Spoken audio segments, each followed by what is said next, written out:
శ్రీ సచ్చిదానంద సమర్థ సద్గురు సాయినాథ మహారాజా. ఓం నమో శ్రీ సాయి నారాయణాయ. ఓం నమో శ్రీ సాయి గణేశాయ నమః. ఓం నమో శ్రీ సాయి సరస్వత్యై నమః. ఓం నమో శ్రీ సాయి సద్గురు పరబ్రహ్మణే నమః.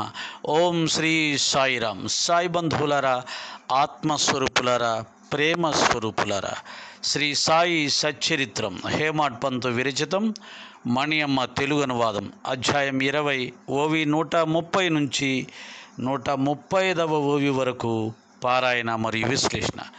నేను ఇంకా ఓవిలు ఉన్నాయనుకున్నాను, చూడలేదు. 140 అలా వస్తుంది అనుకున్నాను, లేదు. ఈరోజు మనకు బాబాగారు 5 ఓవిలే ఇచ్చారు. మీకు కాస్త విశ్రాంతి, నాకు కాస్త విశ్రాంతి అనుకుంటాను. చూద్దాం. మొదట శ్రీ ప్రసన్న రాఘవ శతకం, ఒంగూరు ముద్దన రసకవి విరచితం. శ్రీరామస్తుతి. ఓం శ్రీ సాయిరామ్. రాముని పుట్టు పూర్వమును రాముడు వచ్చుట సీత తెచ్చుటల్, రాముడు కానకే గుటలు రాక్షసులందరి సంహరించుటల్, రాముడయోజనేలుటయు రాజ్యము చేసి సుఖాన నుండుటల్, రామకథంత చెప్పెదను రంజిలు వేట్క ప్రసన్న రాఘవా.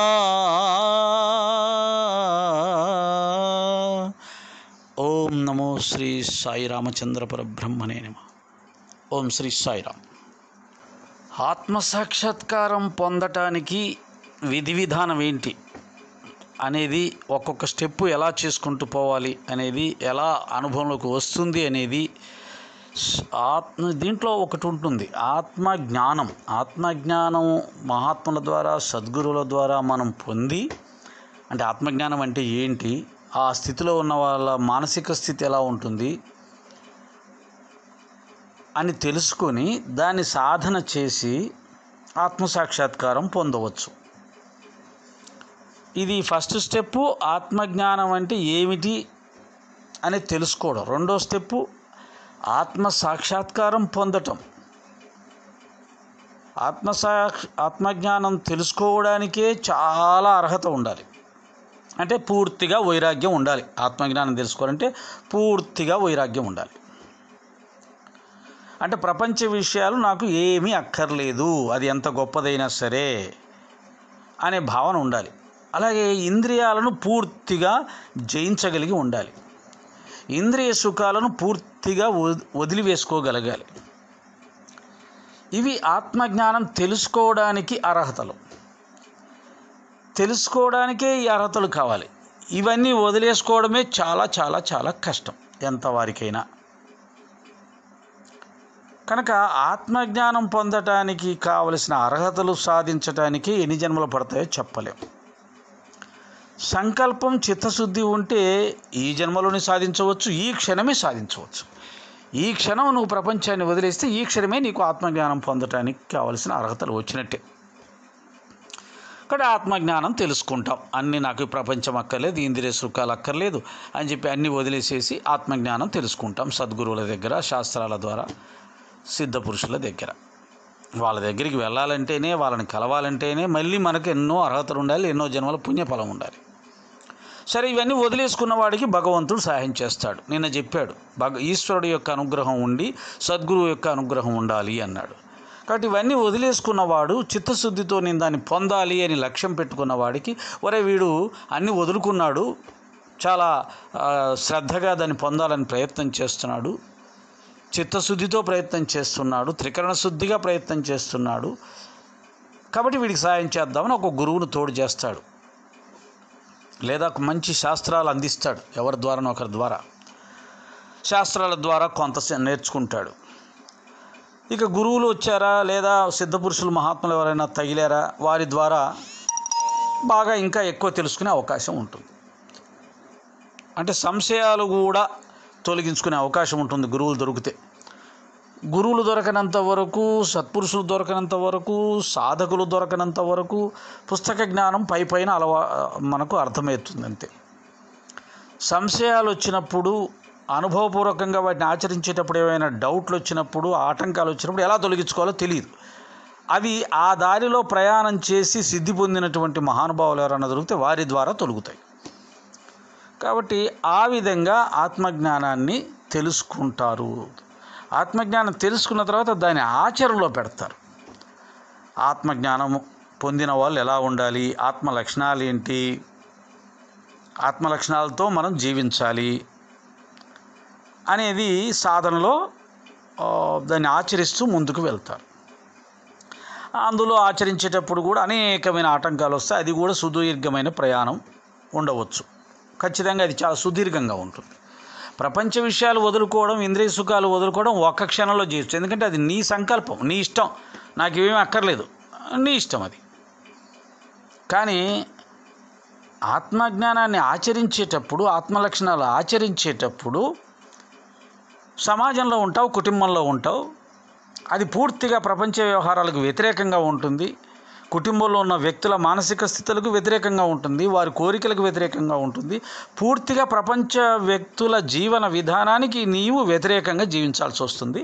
అక్కడ నీకు అనేకమైన ఆటంకాలు వస్తాయి. దాన్ని ఎదుర్కొంటూ ముందుకు పోయి ఆత్మజ్ఞానాన్ని నీవు సాధించగలిగితే, అది పరిపూర్ణమైతే, నీలోని అహం పూర్తిగా తొలగిపోతే, ఇంద్రియ సుఖాలు వద్దనుకోవడం ఒక ఎత్తు. వద్దనుకున్న ఇంద్రియాలేం ఊరుకోవు. నువ్వు వద్దనుకున్నావని అవి ఊరుకోవు. ఇంద్రియ సుఖాలు వద్దని నువ్వు అనుకున్నావు, కానీ అవి అనుకోలా. నువ్వు తినే ఆహార పదార్థాలను బట్టి నీ లోపట ఆ కోరికలు పుడుతుంటాయి, సంకల్పాలు పుడుతుంటాయి, ఆలోచనలు పుడుతుంటాయి, ఇంద్రియాల బలం పుచ్చుకుంటాయి. మన చుట్టూ అన్నీ కనపడుతూ ఉంటాయి, అందరు కనపడుతుంటారు, పూర్వ సంస్కారాలు ఉంటాయి, అవి విజృంభిస్తుంటాయి. వీటన్నిటితో యుద్ధం చేసి ఇంద్రియాలని నిగ్రహించే సాధన చేయాల్సి వస్తుంది. దీనికి ఆహార నియమాలు మనకు చాలా తోడ్పడతాయి.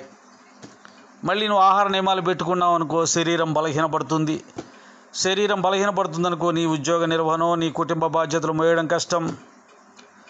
కాబట్టి ఇంట్లో వ్యతిరేకత వస్తుంది. మీరు ఈ విధంగా ఆహార నియమాలు పెడితే ఎలా పనులు చేస్తారు, ఇలా అలా అన్ని రకాలు వస్తాయి. కాబట్టి ఇన్ని ఆటంకాలను ఎదుర్కొంటూ ప్రయాణం సాగించాల్సి వస్తుంది. సరే, ఈ ప్రయాణంలో నీ అనుభవాలు, నీకు ఎదురయ్యే సమస్యలు, కష్టాలు, వాటిని ఎలా పరిష్కరించుకుంటావు, భగవంతుడు, గురువు నీకు ఎలా సాయం చేస్తాడు, నీ పూర్వజన సంస్కారాల అదృష్టం ఎలా ఉంది, వీటన్నిటి మీద ఆధారపడి ఉంటుంది. అయితే నీ తపన, నీ చిత్తశుద్ధి తీవ్రంగా ఉన్నప్పుడు, నువ్వు దాన్ని పొందాలని, ఎన్ని కష్టాలను ఎదుర్కొంటానని నువ్వు దాని మీద నిలబడినప్పుడు, భగవంతుడు నీకు సహకరించి నీ కుటుంబ సభ్యుల్ని, ప్రపంచాన్ని, సమాజాన్ని అన్నిటినీ నీకు అనుకూలంగా చేస్తాడు. అన్నీ మారిపోతాయి, అందరూ మారిపోతారు. నీ యొక్క సాధనకి ఎవరు ఆటంకం చెప్పరు. నిన్ను ఒక గొప్ప వ్యక్తిగా చూడడం మొదలు పెడతారు. మొదట విమర్శించిన వాళ్ళు, తిట్టిన వాళ్ళు, కొట్టిన వాళ్ళు చివరికి నిన్ను గౌరవించే స్థాయికి వస్తారు. ఎప్పుడు నీ యొక్క చిత్తశుద్ధి, నీ సంకల్ప బలం, దాన్ని పొందాలనే తాపత్రయం పరిపూర్ణమైనప్పుడు, భగవంతుడు నీకు సహకరించినప్పుడు, గురు అనుగ్రహం నీ మీద వర్షించినప్పుడు ప్రపంచమంతా నీకు అనుకూలంగా మారుతుంది. అప్పుడు నీ సాధనలు ఇబ్బంది లేకుండా సాగుతాయి. ఇంతవరకు ఒడిదుడుకులతోటే సాగుతుంటుంది. ఒడిదుడుకులతో సాగే సాధన వల్ల నువ్వు అనుభవాన్ని సంపాదించలేవు. డిస్టర్బెన్స్ అయిపోతుంది. నీళ్ళల్లో తరంగాలు ఉన్నప్పుడు నువ్వేం చూడలేవు. లోపల నీళ్లు కదలకుండా ఉండాలి. నీళ్లు కదలకుండా ఉన్నప్పుడు నువ్వు స్పష్టంగా చూడగలుగుతావు. కాబట్టి నీకు డిస్టర్బెన్స్ ఏమీ లేనప్పుడు నీ మనసు హాయిగా ప్రశాంతంగా దాని మీద నిలబడుతుంది. దాంట్లో ఉన్నదాన్ని అర్థం చేసుకోగలుగుతుంది. రైల్లో ప్రయాణం చేసేటప్పుడు స్పష్టంగా మనం దృశ్యాన్ని చూడలేం, పరిగెడతా ఉంటాయి. రైలు ఆగిపోతే స్పష్టంగా కనిపిస్తుంది. కనుక ఈ డిస్టర్బెన్స్లన్నీ ఆగిపోయినప్పుడు, నువ్వు ప్రశాంతంగా కూర్చున్నప్పుడు నీ మనసు ధ్యానంలోకి సులభంగా వెళ్తుంది. దాంట్లో ఉన్నదాన్ని గ్రహించగలుగుతుంది. అలా కాకుండా అందరూ నిన్ను డిస్టర్బ్ చేస్తూ ఉంటే, అనేక సమస్యలు నీ మనసు ఎదుర్కొంటూ ఉంటే, మనసులో అనేకమైన సందేహాలు, కొట్లాట్లు, బాధ్యతలు ఇవన్నీ అనేకం ఉన్నప్పుడు ఆ యొక్క నిశ్చలత్వం ఉండదు. కాబట్టి నువ్వు అనుభవాన్ని పొందటం కష్టం. కాబట్టి ఈ విధంగా వచ్చిన ఆటంకాలన్నీ తొలగించుకోవడానికి నీ యొక్క చిత్తశుద్ధి, నీ శ్రద్ధ, నీ పూర్వజన్మ సుకృతం ఇవన్నీ ఆధారపడి ఉంటాయి. నీకంతా పరిస్థితులు అనుకూలంగా వచ్చినప్పుడు నీ సాధన సక్రమంగా సాగుతుంది. సక్రమంగా సాధన సాగే సమయంలోనే నీకు అనుభవం వస్తూ ఉంటుంది. ఆత్మ అంటే ఏంటి, ఆత్మజ్ఞానం అంటే ఏంటి. అప్పుడు చేసే సాధనలు కూడా నిరంతరంగా అనన్యంగా సాగగా నీకు ఎప్పుడో ఒకసారి ఆత్మసాక్షాత్కారం అవుతుంది, ఆత్మానుభూతి లభిస్తుంది. ఫస్ట్ స్టెప్పు ప్రపంచ విషయవాసాలని వదిలేసుకోవడం, దేని మీద కోరిక లేకుండా ఉండడం. దానివల్ల నీకు ఆత్మజ్ఞానానికి అర్హత రావడం, ఆత్మజ్ఞానం తెలుసుకోవడానికి నీకు అర్హత రావడం. ఆ తెలుసుకున్న దాన్ని ప్రాక్టికల్గా ఆచరిస్తూ ఉంటే అనేకమైన ఆటంకాలు ఎదురు కావడం, వాటిని అధిగమించి నీ యొక్క సంకల్ప బలంతో, నీ భక్తి శ్రద్ధలతో, ప్రార్థనలతో, భగవద్ అనుగ్రహంతో, గురువు అనుగ్రహంతో నీకు అన్ని ఆటంకాలు తొలగించుకొని ఆత్మజ్ఞాన సాధన కొనసాగించటం. ఇది మూడో స్టెప్. ఇది నిశ్చల స్థితిలో సాధన కొనసాగడం, డిస్టర్బెన్స్ స్థితిలో సాధన కొనసాగడం ఒకటి, నిశ్చల స్థితిలో సాధన కొనసాగడం ఒకటి. ఇది మూడో స్థితి. ఈ స్థితిలో నీకు ఆత్మానుభూతి, ఆత్మసాక్షాత్కారం కలుగుతుంది. ఇది నాలుగోది, ఫలితం వచ్చింది. ఆ సాక్షాత్కారం అయినటువంటి స్థితి నుంచి నువ్వు మళ్ళీ వెంటనే బయటకు వచ్చి ప్రపంచంలో విషయవాసంలో పడిపోయి కానీ, లేదా ఆ ఆత్మ సాక్షాత్కారం పొందిన సమయంలో నీకు కలిగినటువంటి ఆ సిద్ధులో మహత్తులో ఏవో ఉంటాయి, దాని ద్వారా వచ్చేవి. ఇక నువ్వు ఆత్మసాక్షాత్కారం అయిపోయింది, నేను సిద్ధపురుషుని అయ్యాను, సిద్ధులు పొందానని చెప్పేసి లోకంలో పడి, లోకం మీద పడి, నీ యొక్క గొప్పతనాన్ని నలుగురికి తెలియజెప్తూ, నీ సాధనలు నలుగురికి తెలియజెప్తూ, నువ్వు సాధించిన దాన్ని నలుగురికి తెలియజెప్తూ, నువ్వు పొందిన సిద్ధుల ద్వారా అద్భుతాలు చేస్తూ పోయావా, మళ్ళీ ఆత్మసాక్షాత్కార అనుభూతి ఆ స్థితి మొత్తం పోయి మళ్ళీ యోగభ్రష్టుడివి కింద పడిపోతావు. కాబట్టి ఈ ఆత్మసాక్షాత్కారం పొందే 4వ స్థితి నుంచి 5వ స్థితిని పొందాలి. అదే ఆత్మసాక్షాత్కార స్థితిలో అనన్యంగా చాలా కాలం ఉండిపోవాలి. అంటే ఎంతవరకు? ఆత్మస్వరూపంగా మారిపోయే వరకు. ఆత్మజ్ఞానం తెలుసుకోవడం ఒకటి, ఆత్మజ్ఞానాన్ని ఆచరించి ఆత్మసాక్షాత్కారం పొందడం ఒకటి, ఆత్మసాక్షాత్కారం పొందిన తర్వాత ఆత్మసాక్షాత్కార స్థితిలోనే కొన్ని సంవత్సరాలు, నెలలో ఆత్మస్వరూపంగా మారిపోయే వరకు. అంటే ఈ దేహభావం పూర్తిగా నశించి శరీరం కూడా ఆత్మగా మారిపోయే వరకు, శరీరంలో ప్రతి కణము కూడా ఆత్మస్వరూపంగా మారిపోయే వరకు, ఆత్మశక్తితో నిండిపోయే వరకు, లేదా విశ్వాత్మలో నీ యొక్క ఆత్మ కలిసిపోయి ఆత్మస్వరూపుడిగా మారిపోయే వరకు. ఇది ఎలా ఉంటుందంటే, ఆత్మసాక్షాత్కారం అనేది రావణబ్రహ్మ తపస్సు చేస్తే శివుడు సాక్షాత్కరించాడు. ఆ తపస్సు సమయంలో చాలా ఏకాగ్రతతో, అనన్య భావంతో తపస్సు చేశాడు, చాలా కఠినమైన తపస్సు చేశాడు. ఆ తపస్సు కాలంలో అతని అహం నశించిపోయింది. ఆ నశించిన వెంటనే సాక్షాత్కారం కలిగింది. సాక్షాత్కారం కలిగిన తర్వాత ఆయన వెళ్ళిపోయాడు. ఈయన కావాలనుకున్నది కోరుకున్నాడు. అక్కడికి ఈయన యొక్క ఆ తపస్సు, ఆ అహం నశించే స్థితి వెళ్ళిపోయాయి. మళ్ళీ అహం వచ్చేసింది. శివ సాక్షాత్కారం పొందాడు, కానీ మళ్ళీ అహం వచ్చింది. దానివల్ల భ్రష్టత్వం చెందాడు. అంటే దీనికి ఒకటే కారణం, ఆత్మసాక్షాత్కారం కానీ ఆత్మజ్ఞానం కానీ పొందాలి అనుకున్నప్పుడు, దాన్ని అనుభవించాలి అనుకున్నప్పుడు ఏ లక్ష్యం పెట్టుకున్నాం అనే దాని మీద ఆధారపడి ఉంటుంది. అంటే నేను ఆత్మసాక్షాత్కారాన్ని, ఆత్మజ్ఞానాన్ని సిద్ధుల కోసం, మహత్తుల కోసం చేయాలి, దాన్ని సాధించాలి, నేను ఈ యొక్క ప్రపంచంలో సిద్ధపురుషుడిగా పేరు పొందాలి, అద్భుతాలు చేయాలి అనే లక్ష్యంతో నువ్వు ఆత్మసాక్షాత్కారం పొందితే, రామబ్రహ్మ శివసాక్షాత్కారం పొంది కోరికలు తీర్చుకొని వరాలు పొంది మళ్ళీ ఈ లోకంలోకి వచ్చి ముల్లోకాలను జయించి నేను గొప్పవాణ్ణి అనుకొని చివరికి మళ్ళీ ఎలా నశించాడో, ఆత్మసాక్షాత్కారం పొందిన తర్వాత వచ్చే సిద్ధుల ద్వారా నేను గొప్పవాడిని అనిపించుకోవాలి, ఈ యొక్క ప్రపంచం చేత కీర్తించబడాలి, దేవుడిగా భావించబడాలి అనే ఈ యొక్క భావాలతోటే నువ్వు ఈ మార్గంలోకి వచ్చి ఆత్మజ్ఞానం పొంది ఆత్మసాక్షాత్కారం పొందితే నువ్వు మళ్ళీ వెనక్కి వచ్చేసే అవకాశం ఉంటుంది. నువ్వు అనుకున్న కోరికలన్నీ తీర్చుకునే ప్రయత్నం చేస్తావు. అంటే మళ్ళీ అహం వచ్చింది, మళ్ళీ అహంలోకి వెళ్ళిపోయావు. దీని ద్వారా మళ్ళీ రావణ బ్రహ్మలాగా యోగ భ్రష్టత్వం వస్తుంది. అలా కాకుండా లక్ష్యములోనే నేను ఆత్మసాక్షాత్కారం పొంది ఆత్మలో లీనమైపోవాలి, ఇక నాకు ఈ ప్రపంచంతో సంబంధం లేదు, నేను సాక్షాత్కారం పొందిన తర్వాత కూడా నాకు ఈ ప్రపంచంలోకి నేను రావడానికి నా మనసు అంగీకరించకూడదు, నేను రాకూడదు, నేను పరమాత్మలో ఐక్యమైపోవాలి, నేనంటూ లేకుండా పోవాలి రమణ మహర్షిలాగా అనే భావంతో దీన్ని పొందిన వాళ్ళు ఆత్మసాక్షాత్కారం పొందిన తర్వాత కూడా అందులోనే ఉండిపోతారు దీర్ఘంగా, ఇక బయటికి రారు. అంటే పరమాత్మ స్వరూపంగా మారిపోతారు. బయటకు వచ్చి ఏ మహిమలు ఏ లీలలు అలాంటివి చేసే ప్రయత్నం చేయరు, ఏ సిద్ధులు ప్రదర్శించే పని చేయరు. మరి బాబాగారి పరిస్థితి వేరు. బాబాగారు సాక్షాత్తు పరమాత్మ, పరబ్రహ్మ. ఆయన సాధన చేసి సిద్ధి పొందినటువంటి మహానుభావుడు కాదు, ఆయన పరబ్రహ్మ, లోకాన్ని ఉద్ధరించడానికి వచ్చాడు. కాబట్టి ఆయన శక్తులు అన్నీ కృష్ణ పరమాత్మను ఉపయోగిస్తాడు, కానీ వాటిని ఏమీ అంటడు. వాటి ద్వారా వచ్చే కీర్తి ప్రతిష్టలు ధనాన్ని ముట్టడు. బాబా జీవితం చూస్తే అది మనకు సంపూర్ణంగా అర్థమవుతుంది. కానీ మిగతా వాళ్ళ జీవితాలు అలా లేవు. సిద్ధి పొందాం అనుకుంటూ పాపం వాళ్ళు చేస్తున్నటువంటి అడావుడి గందరగోళం అవన్నీ మనకు తెలుసు.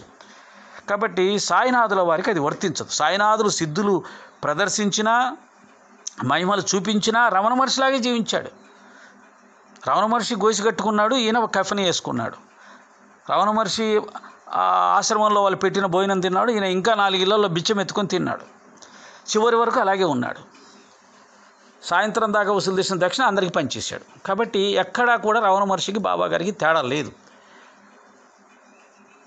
కనుక సాధన ద్వారా ఆత్మసాక్షాత్కారం పొంది ఆత్మస్వరూపంగా మారే వరకు నిలబడ్డ వాళ్ళు ఇక వెనక్కి రారు. ఆత్మస్వరూపంగా మారే వరకు నిలబడేది ఎవరు నిలబడతారు? నేను వెనక్కి రాకూడదు అనుకొని నిర్ణయం చేసుకొని ఆ మార్గంలో ప్రయాణం చేసిన వాళ్ళే నిలబడతారు. లేదు, ఆత్మసాక్షాత్కారం ద్వారా గొప్ప శక్తులు పొంది సిద్ధులు పొంది నేను అవి కావాలి ఇవి కావాలి అనుకునే వాళ్ళు శివసాక్షాత్కారం తర్వాత రావణ బ్రహ్మ పొందిన ఫలితాన్ని పొందుతారు.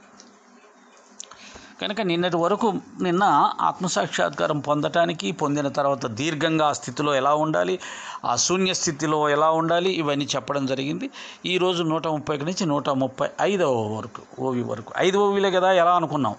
కానీ బాబాగారు ఉపోద్ఘాతమే మన సమయాన్ని, ఎంత సమయం అయితే మనం రోజు చెప్తున్నామో అంత సమయం చెప్పించుకునే ప్రయత్నం చేశారు.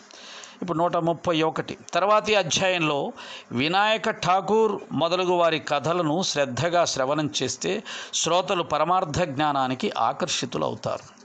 ఆ కథలు కూడా ఇట్లే మధురంగా ఉంటాయి. వానిని వింటే శ్రోతల కోరిక తీరుతుంది, మహాపురుషుల దర్శనాభిలాష తీరుతుంది. సూర్యుడు ఉదయించగానే అంధకారం తొలగిపోయేలా ఈ కథామృత పానంతో మాయ హరించుకొని పోతుంది. మాటలకందని సాయి యొక్క లీలను వారు తప్ప ఎవరు చెప్పగలరు? నన్ను ఒక నిమిత్త మాత్రునిగా చేసి వారే తెలియచేస్తారు. స్వస్తి శ్రీ సంత సజ్జన ప్రేరితము భక్త హేమాడ్ పంతు విరచితమైన శ్రీ సాయి సమర్థ సచ్చరితంలో ఈశావాస్య భావార్థ బోధనం అను 20వ అధ్యాయం సంపూర్ణం. శ్రీ సద్గురు సాయినాథార్పణమస్తు. శుభం భవత్. పారాయణ ముగిసింది. విశ్లేషణలో ప్రవేశిద్దాం. నిన్న 129, 130 ఓవిలో ఆత్మతత్వం గురించి వివరంగా తెలిసిన తర్వాత ఎవరు నేను ఆత్మను అన్యుని కాను అనే అభేదానుసంధానం చేస్తారో వారికి ఆత్మ ప్రసన్నమవుతుంది. అంటే నేను ఆత్మను వేరు కాదు అనే భావన ఎవరైతే చేస్తారో, ఆ భావంలోనే ఉండడానికి ప్రయత్నం చేస్తారో అటువంటి వాళ్ళకి ఆత్మ ప్రసన్నమవుతుంది. అంటే దీన్నే పత్తినారాయణ గ్రంథంలో రాశాడు, ఆత్మ ఎవరిని వరిస్తుందో వారికే ఆత్మ సాక్షాత్కారం లభిస్తుంది. అంటే ఆత్మ ఇష్టం నిన్ను వరించడం, నీకు సాక్షాత్కారం ప్రసాదించడం లేదు అనేది దాని ఇష్టం. నీకు ఉద్యోగం ఇవ్వడం వేయకపోవడం అనేది యజమాని ఇష్టం. అంతేగాని నాకు ఉద్యోగం ఎందుకు ఇస్తావు, నేను ఇంత కష్టపడ్డాను అంత కష్టపడ్డాను, ఇన్ని ఆశలు పెట్టుకున్నాను అన్ని ఆశలు పెట్టుకున్నా అంటే కుదరదు. అలాగే ఆత్మ ఎవరినైతే వరిస్తుందో వారికే సాక్షాత్కారం అవుతుంది. అది దాని ఇష్టం. దాన్ని మెప్పించాలి, ఆత్మను మెప్పించాలి. నీ సాధనలు, నీ తాపత్రయం, నీ తపన, నీ కృషి ఇదంతా ఆత్మ చూసి మెచ్చుకొని ఎస్ ఇతను ఈమె ఖచ్చితంగా నా కోసం తాపత్రయపడుతుంది కాబట్టి వీరిని నేను అనుగ్రహిస్తాను అని ఆత్మ అంగీకరించాలి. ఆత్మ ఈజ్ కూడా భగవంతుడు. భగవద్ అనుగ్రహం ఎప్పుడు వస్తుంది? మన భక్తి నిజమైనప్పుడు. కనుక ఆత్మ ఎవరినైతే వరిస్తుందో వారికే అది లభిస్తుంది. ఈ విధంగా ఆత్మ నిరూపణ జరిగితే, ఇట్లే ఆత్మానుసంధానంలో ఉంటే, ఇట్లే ఆత్మతత్వంలో నిశ్చలంగా స్థిరపడి ఉంటే పరమాత్మ ప్రాప్తి. ఇట్లాగే ఉండాలి, ఇలాగే ఉండాలి, ఇలాగే ఉండాలి, ఇలాగే ఉండాలి, దాంట్లోనే ఉండాలి, ఆయనతోటే ఉండాలి అంటే అనన్య భక్తిని చెప్తున్నారు. భక్తి మార్గంలో అనన్యభక్తి, ధ్యానంలో అనన్య ధ్యానం. ఈ అనన్యతలో నుంచి ఏదైనా సిద్ధిస్తుంది తప్ప అప్పుడు కాస్త అనే దాని ద్వారా పూర్తిగా సిద్ధించదు. కొద్దిగా అంతే అనుభవంలోకి వస్తుంటుంది. ఈ అనన్యత ఎప్పుడు వస్తుంది? ఇందాక చెప్పినట్టుగా పరిస్థితులని అనుకూలించినప్పుడు, ఇంట్లో వాళ్ళు కూడా అంగీకరించినప్పుడు, అప్పుడు మనం ప్రశాంతంగా కూర్చోగలుగుతాం. ఇంట్లో వాళ్ళకు ఈ మార్గం ఇష్టం లేనప్పుడు అది అంత ఈజీగా సిద్ధించదు. ఇందాక చెప్పినట్టు మరి ఇంట్లో వాళ్ళు ఎప్పుడు అంగీకరిస్తారు? నీ తపన, నీ తాపత్రయం పరిశుద్ధమైనప్పుడు, ఖచ్చితంగా దాంట్లో త్రికరణ శుద్ధిగా ఉన్నప్పుడు, అది పరమాత్మని సద్గురుని హృదయాన్ని కదిలించేంతగా ఉన్నప్పుడు అందరూ సహకరిస్తారు. తర్వాతి అధ్యాయంలో వినాయక ఠాకూర్ మొదలగు వారి కథలు శ్రద్ధగా శ్రవణం చేస్తే శ్రోతలు పరమార్థ జ్ఞానానికి ఆకర్షితులు అవుతారట. వినాయక ఠాకూర్ అనే అతని కథని చెప్తాను. ఆ కథలో మీరు బాగా జాగ్రత్తగా శ్రవణం చేస్తే పరమార్థ జ్ఞానానికి ఇంకా ఆకర్షితులు అవుతారు. ఇప్పటికే ఎంతో చెప్పాడు, కానీ పాపం మనకు ఆ జిజ్ఞాస కలగట్లేదు, ఆ శ్రద్ధ కలగట్లేదు, ఆ కోరిక కలగట్లేదు, ఆ లక్ష్యము రావట్లేదు. ఆయనకు తెలుసు ఆ సంగతి. ఈ మాయ అంత తొందరగా వదిలేది కాదు. నేను ఎంత చెప్పినా కానీ అది వారిని ఆ మార్గం నుంచి పక్కకు రానివ్వదు, అటే లాక్కపోతుంది అని ఇంకా చెప్తాను, ఇంకా రాబోయే కథలు ఇంకా చెప్తాను మీకు. అప్పుడు మీరు ఇంకా బాగా ఆకర్షితులు అవుతారని స్కూల్కి వెళ్ళే పిల్లవాడికి చాక్లెట్లు, బిస్కెట్లు, లడ్లు ఇస్తానన్నట్టుగా పాపం మన కోసం హేమాడ్ పంత్ గారు తాపత్రయపడుతున్నారు. ఇంకా చాలా బాగుంటుంది, మీరు చాలా బాగా ఆకర్షితులు అవుతారు ఈ మార్గంలోకి రావడానికి అని చెప్తున్నాడు, ఉత్సాహపరుస్తున్నాడు. ఆ కథలు కూడా ఇట్లే మధురంగా ఉంటాయి. వాటిని వింటే శ్రోతలకు కోరిక తీరుతుంది, కోరికలు తీరుతాయి. ఒక్క కోరిక అంటే లక్ష్యాలు ఉంటాయి మనకు, కాబట్టి కోరికలు తీరుతాయి. మహాపురుషుల దర్శనాభిలాష తీరుతుంది. అంటే నువ్వేమన్నా మహాత్ముని దర్శించుకోవాలనుకుంటున్నావా? దర్శించకపోయినా పర్వాలేదు, ఈ కథ వింటే చాలు మహాత్ముల దర్శనం పొందిన ఆనందాన్ని కలుగుతుందని అభయం ఇస్తున్నారు. సూర్యుడు ఉదయించగానే అంధకారం తొలగిపోయేలా ఈ కథామృతపానంతో మాయ హరించుకొని పోతుంది. రాబోయే కథను కనుక నువ్వు విన్నావనుకో, ఆ యొక్క కథామృతాన్ని తాగావనుకో, సూర్యుడు రాగానే ఏ విధంగా అయితే చీకటి వెళ్ళిపోతుందో ఆ విధంగానే ఈ యొక్క కథామృత పానంతో మాయ అంతరిస్తుంది. ఇంతవరకు 100 సార్లు అంతరించింది, మళ్ళీ 100 సార్లు ప్రవేశించింది. మరి బాబా ఎప్పుడు అనుగ్రహిస్తాడో, ఎప్పుడది పూర్తిగా అంతరిస్తుందో అది ఆయన చేతిలో ఉంది. అది మన సంకల్ప బలంలో ఉంది, మన యొక్క తాపత్రయంలో, తపనలో ఉంది. మాటలకందని సాయి యొక్క లీలను వారు తప్ప ఎవరు చెప్పగలరు? ఎస్, మాటలకందని సాయి లీలలు. ఆ లీలలు జరిగినప్పుడు, ఆయన చేసినప్పుడు ఎవరు ఊహించలేకపోయారు. ఈరోజు మనం చదువుతున్నప్పుడు వాటి ఆనందాన్ని వర్ణించలేము. ఇప్పటికి 100 సార్లు చదివాం, విన్నాం, కానీ మళ్ళీ వినాలి, మళ్ళీ చదవాలి. కాబట్టి అవి మాటలకు అందని ఆనందాన్ని ప్రసాదిస్తుందనడంలో ఎటువంటి సంశయం లేదు. దాన్ని బాబాగారు మాత్రమే చెప్తున్నారు కనుక వాటికి అంతటి విలువ వచ్చింది. నన్ను ఒక నిమిత్త మాత్రునిగా చేసి వారే తెలియచేస్తారు. హేమాడ్ పంత్ వారు చెప్తున్నారు, నన్ను ఒక నిమిత్త మాత్రునిగా చేసి ఆ రోజు నుంచి ఈ రోజు వరకు సాయి కథలు, సాయి లీలలు, సాయి విషయాలు అందించే భక్తులందరూ కూడా సాయినాథుడి చేతిలో ఒక పనిముట్టు లాంటి వారిని ఉపయోగించుకొని ఆయన తన కార్యాన్ని నెరవేర్చుకుంటారు తప్ప ఎవరికి ఇండివిజువాలిటీ లేదు, ఎవరి గొప్పతనము లేదు. స్వస్తి శ్రీ సంత సజ్జన ప్రేరితము భక్త హేమాడ్ పంత్ విరచితమైన శ్రీ సాయి సమర్థ సచ్చరితంలో ఈశావాస్య భావార్థ బోధనమను 20వ అధ్యాయం సంపూర్ణం. శ్రీ సద్గురు సాయినాథార్పణమస్తు. శుభం భవత్. ఈశావాస్య భావార్థ బోధనం అనే 20వ అధ్యాయాన్ని మీకు తెలియచెప్పడం జరిగింది. భక్త హేమాడ్ పంత్ అని తన గురించి తాను తెలియచేస్తున్నారు. ఈ యొక్క అధ్యాయాన్ని తిరిగి సాయినాథులు వారి దివ్య పదపద్మకు సమర్పిస్తూ ఉన్నారు. మనం కూడా వారి దివ్య పదపద్మకు నమస్కరించి వారి పాదధూళిని శిరస్సులో ధరిస్తూ వారి పాదధూళిలో ఒక కణంగా జీవించే అర్హత, భాగ్యం, పవిత్రత చాలు, అంతకంటే ఎక్కువ మేము కోరుకోమని సవినయంగా విన్నవించుకుంటూ ఈ అధ్యాయాన్ని ముగిస్తూ ఓం శ్రీ సాయిరాం.